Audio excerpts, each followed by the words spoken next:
आप सभी का मेरे चैनल में स्वागत है। आप सभी को श्री कृष्ण जन्माष्टमी की हार्दिक शुभकामनाएं। आज हम श्री कृष्ण जन्माष्टमी की एक बहुत ही प्रेरणादायक पावन कथा सुनाने जा रहे हैं। जन्माष्टमी का व्रत भाद्रपद मास के कृष्ण पक्ष की अष्टमी को मनाया जाता है। यह व्रत बड़ा कल्याणकारी और फलदायी माना जाता है। कहा जाता है कि एक जन्माष्टमी का व्रत करने से करोड़ों एकादशी के बराबर पुण्य मिलता है। जो भी श्रद्धा से यह व्रत करता है उसकी सभी मनोकामनाएं पूरी होती हैं। और अगर कोई भी भक्त केवल भगवान श्री कृष्ण को झूला भी झुला देता है तो भी वे उसकी हर इच्छा पूरी करते हैं। श्री कृष्ण की जन्म कथा। द्वापर युग में जब धरती पर पाप और अत्याचार बढ़ गया था, तब धरती माँ गौ माता का रूप धारण करके ब्रह्मा जी के पास पहुँची। तब सभी देवी देवताओं ने भी गौ माता के साथ मिलकर भगवान विष्णु से प्रार्थना की कि हे प्रभु, धरती को इस संकट से मुक्त करें। तब गौ माता और देवताओं की प्रार्थना सुनकर विष्णु भगवान बोले, मैं वासुदेव और देवकी के पुत्र के रूप में जन्म लेकर अत्याचारियों का नाश करूंगा। और उसके बाद अत्याचारी कंस की बहन देवकी का विवाह वासुदेव से हुआ।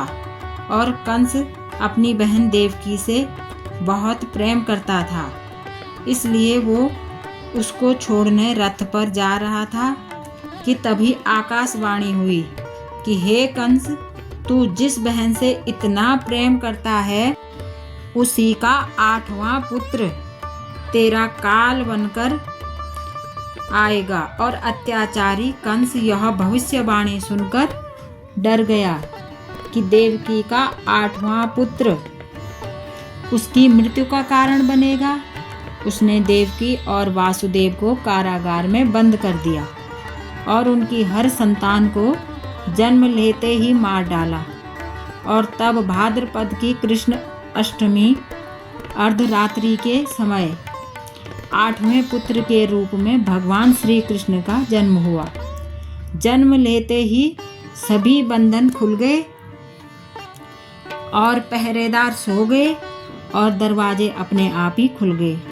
वासुदेव जी बालक कृष्ण को लेकर यमुना पार करके गोकुल पहुँचे और वहाँ यशोदा मैया के पास सो रही कन्या के साथ अदला बदली कर दी। सुबह कंस ने जब उस कन्या को पत्थर पर पटकना चाहा तो वह देवी में परिवर्तित होकर बोली, अरे मूर्ख, तुझे मारने वाला तो गोकुल में जन्म ले चुका है। और धीरे धीरे अपनी लीलाएं करते हुए भगवान श्री कृष्ण ने बालपन से ही कई राक्षसों का वध किया और बाद में बड़े होकर कंस और अन्य राक्षसों का भी संहार किया और धरती माँ को पाप से मुक्त किया। बोलो जय श्री कृष्ण की, बोलो जय श्री राधे कृष्णा। भगवान शिव द्वारा श्री कृष्ण बाल स्वरूप दर्शन की कथा। कहते हैं कि एक बार भगवान शिव भी श्री कृष्ण के बाल स्वरूप के दर्शन करने गोकुल पहुँचे। भगवान शिव योगी के भेष में नंद भवन के बाहर खड़े हुए। कई बार आवाज़ देने के बाद भी मैया यशोदा ने उन्हें भिक्षा नहीं दी, क्योंकि वह लल्ला के श्रृंगार में व्यस्त थी। अंततः गोपियों और पूर्णमासी माता के समझाने पर यशोदा मैया बालक कृष्ण को गोद में उठाकर बाहर लेके आई और शिव जी को दर्शन कराए। भगवान शिव ने बालक स्वरूप श्री कृष्ण के चरणों का स्पर्श करके आशीर्वाद दिया और भगवान शिव अत्यंत प्रसन्न होकर बोले, मैं आज धन्य हो गया हूँ, यही मेरी सच्ची भिक्षा है। और यह कथा श्रीमद् भागवत महापुराण के 10वें स्कंद से ली गई है। बोलो हर हर महादेव, बोलो श्री राधे कृष्णा।